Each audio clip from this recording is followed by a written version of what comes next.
What is up, Dream Media family? This is Zach. Welcome back to another episode of the Pool Table Room Transformation Series. I am taking this space that was a pool table room and turning it into an epic home theater. Today's video is going to be on installing as well as mounting, assembly, everything related to the Epson 120-inch Silverflex Ambient Light Rejecting Ultra Short Throw screen. This is a perfect screen specifically designed for the Epson LS800. I'm really excited to put this screen together and get it up on the wall. Let's get into it.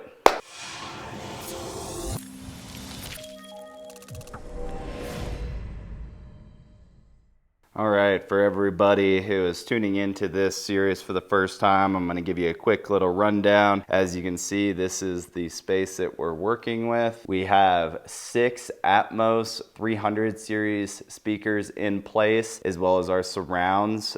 Again, the Focal 300 series in walls in the rear. We got additional wiring for surrounds in case I want to do that down the road, as well as we have pre-wiring for 2 massive 16 Ultras from SVS in the rear, and then 2 in the front down the road. We're going to be putting that 120-inch Silverflex here on the wall with the LS800. I'm going to document the entire series, so I may be leaving out some information right now, but you guys go back and watch the first video in the series and you can follow all the way through. I'm detailing every single aspect of this project in detail. All right, let's get into opening up this screen.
All right, we got everything out of the box. I'm gonna give you guys a quick little rundown on what we have here. This is a zero-edge screen or borderless screen. It has a very thin edge. You have your side channels right here, and then you have your top and bottom are the long ones. This is a 16:9 aspect ratio. For all ultra short throws right now, guys, you're gonna be using 16:9 screens. Maybe down the road, they'll get crazy high-end and cinematic and do 235 or 240, but right now everything's 16:9, which is the most common format. You know, if you're watching anything on your cable box or any just standard programming, TV shows, sports, gaming, it's all 16:9. It's really just large production films, Hollywood style movies where you're gonna see it in 235, 240 IMAX. And for those setups, a lot of my dedicated home theater fans, you'll be running an anamorphic lens, or you'll be running a Mad VR for your video processing and helping with the scaling and all that. But if you're interested in nothing but movie watching, reach out and speak with my specialist about options that we have available to maximize the potential of your system. 16:9 screens are going to be the absolute best choice for all around TV watching, movie watching,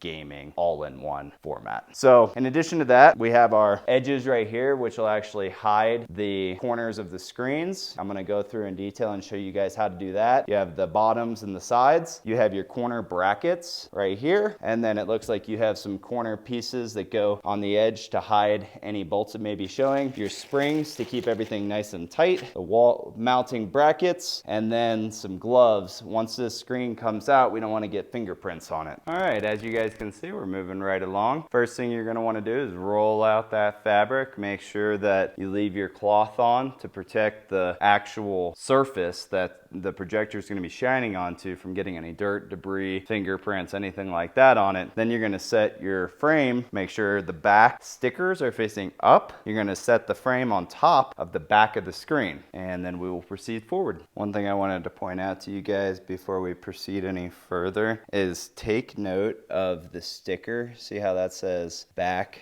top right there? You want to make sure that you notice these little stickers. So you're going to need to make sure that it's mounted in the correct orientation. So back bottom is going to be closer to the baseboard. And what I'm going to do, guys, and you may want to do it as well, just to make sure, because once the material gets folded over, you're not going to be able to see those other labels. I'm going to put back top, a little T, just to remind myself. And on the other side, I'll put back bottom. All right, guys, the next thing that we're going to do is install our corner brackets, making sure that we have a perfect 90-degree fit. I'm going to start by going over to our accessories bag, and I'm going to grab the Allen key that is included, and then I'm going to take each corner bracket and unscrew the 4 screws, the L bracket, and then you're going to screw down the 4 screws.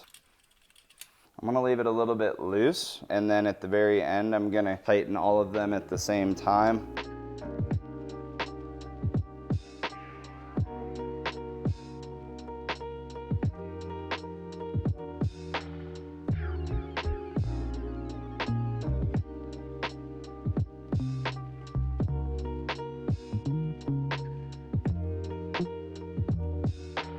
Alright, we got all of our L brackets nice and tight now. You want to make sure those are an exact 90 degree all the way around, and then you want to line these corners up here, guys, right with the edge of the fabric all the way around on all 4 sides. And then next we're going to start pulling our fabric up and over and then tab tensioning it down, which I'm going to show you next. All right, guys, per the instructions, we are going to start with the corners, and you want to make sure that your frame doesn't go over the screen so that 100% of the screen material is showing. You want to get it really close though, like right in line with the edge. And then the next step is going to be folding over these edges. So they give you this nice nifty little tool here. We're going to take it and then start pulling the edges like that. So now that I have this one corner done, I'm going to go ahead and go do the other corners.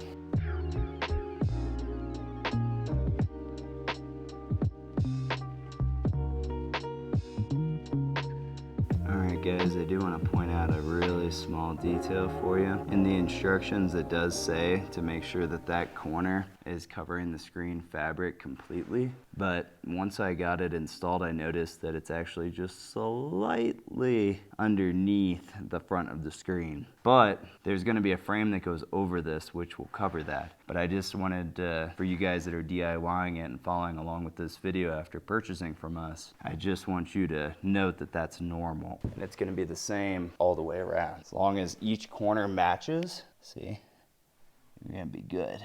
So about, I would say, 1/8 to 1/4 of an inch extra aluminum showing over that edge. It's coming along.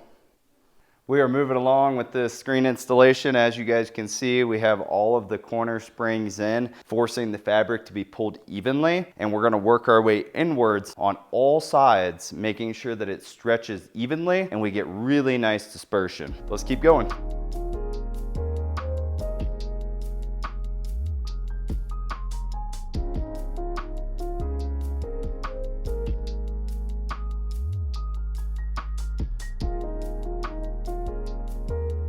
All right, we're moving along with this installation. As you can see, we have all of our springs evenly spaced out, nice and tight, making sure that that fabric has absolutely no wrinkles in it, keeping our fingers off of the front of it. You wanna make sure whenever you actually go to put the screen up on the wall that you put those gloves on, because the smallest grease or whatever on your fingers can leave a mark on your screen. And whenever you're going to clean this screen, don't use Windex or anything. It's just a light dusting. Don't use any chemicals on these screens, guys. Okay, so we are nearing the end end here. The next step is gonna be to snap on that outer border that you see, very thin. It's gonna go on the top, bottom, and the sides. And this is the little channel right here. There are some screws that go into the corners right here, but I'm gonna just go ahead and do it, and then I'll show you guys an up close shot.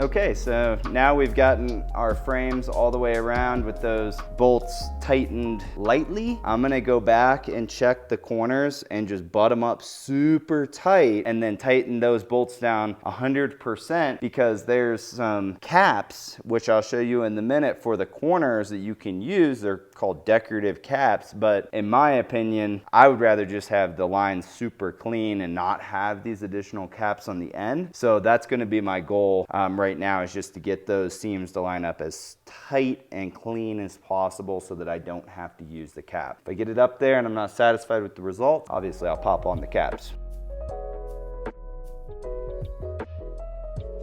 Okay, so now we have all our borders on 90-degree angles, all the screws tightened down on those borders. That way I don't have to use these caps. Let me show you what I was talking about. I showed you guys these in the intro, little plastic end caps. We'll see what it looks like, but I'm hoping I don't have to use these. The next step is going to be getting the screen mounted to the wall, and I am going to be showing you guys in detail how to find the stud and how to attach these brackets to the wall, and then where to mount the brackets on the screen to the brackets on the wall. Okay, so this is the installation bracket that is included, and the installation bracket is going to go right up underneath the lip here. I'll show you on this side like that. So I'm gonna need to measure exactly how far from the top of the screen to my bracket so that I can mount it in the appropriate exact location to make sure everything lines up how I would expect. So we have a 3-inch gap from the top of the bracket to the top right here of this wall mounting bracket. So I'm gonna measure 3 inches down to right here, and then I'm gonna measure from the floor up and then get both of these bolted into place. I'm gonna throw this on a time lapse and get this knocked out real quick. For right now, I'm gonna take this pumpkin cut sheetrock, I put a little tape around it, and I'm gonna go ahead and just install it temporarily until I repair the sheetrock or overhaul this entire wall. But this will actually just be hidden behind the screen anyways, so right now it's pretty low priority. I just want to get this room up and going, but this will just keep all of the, you know, debris from blowing into the screen. I just want to keep everything sealed up, so I'm going to pop this into place.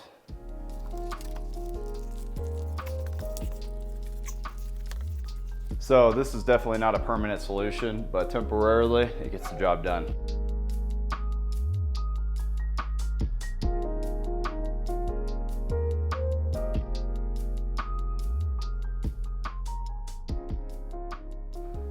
Okay, now we have both of our brackets up on the wall on each side. Next thing is throwing up the screen. I did want to take 1 minute to point out some details with this particular screen. I did mention that I'm going to do a backlit LED kit down the road, or I was actually planning on doing it tomorrow before I put this screen up, but I've assessed the situation and looked at the way that the frame is constructed, and because it goes straight 90-degree back towards the wall, it's a good thing and a bad thing. It looks really good, like it's gonna look like a television on the wall, but it's not giving me any space to put the LED kit to fire outward.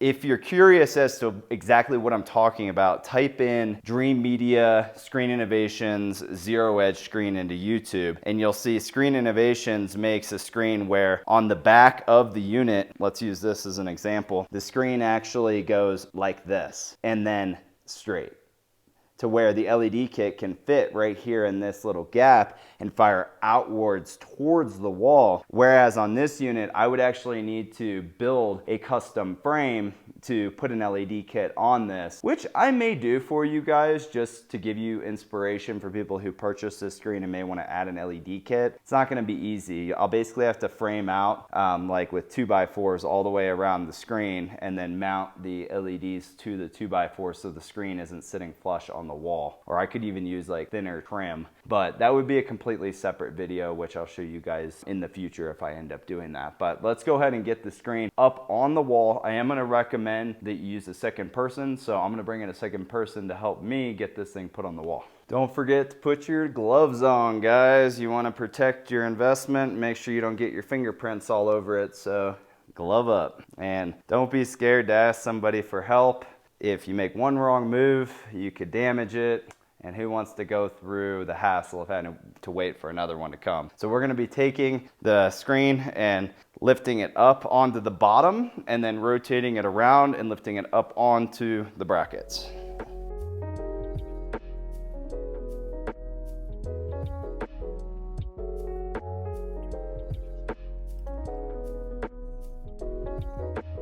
Stay tuned for the next episode where I mount the 302s to the wall on our front soundstage for the front left, right, and center, as well as the Epson LS800 in the Salamander cabinet. What is up, Dream Media family? This is Zach. On today's episode, I'm going to show you guys how to wire RGB lights. Let's go!